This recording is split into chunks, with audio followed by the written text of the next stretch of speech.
Një vrasje e dyfisht ka tronditur qytetin e Shkodrës në ditën e dytë të këtij viti. Vëllezërit Abdullah dhe Skënder Shkami janë ekzekutuar me breshëri Kallashnikovi rreth orës 11:40 minuta në orën e drishtit në Postrib.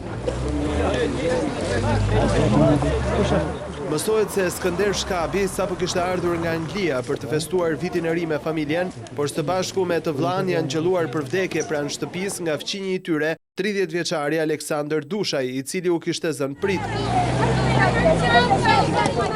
Sipas banorëve, krimi është kryer për shkak se autori para 2 vitesh kishte kërkuar dorën e vajzës së një prej viktimave dhe ky fundit e kishte refuzuar, por vetë afërm të vëllezërve Shkami thonë se Abdullahu dhe Skënderi nuk kishin konflikte me asnjë person dhe aq më pak mosmarrveshje për Krushin. Ja.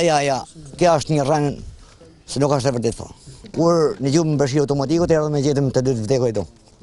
Kam patur konflikt gjatë atyre ditëve? Asnjë fa konfliktu me asnjë njeri. Kanë imu gjithë shotin, gjithë Postriben, as kanë në familjet më të mira të Postribës.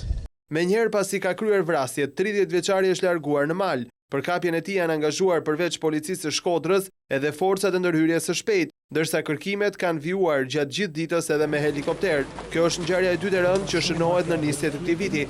Vetëm një ditë më parë, më 1 janar, në Sarand, një 50 vjeçar vrau me armë gruan me urdhër mbrojtje e më pas qelloi edhe veten.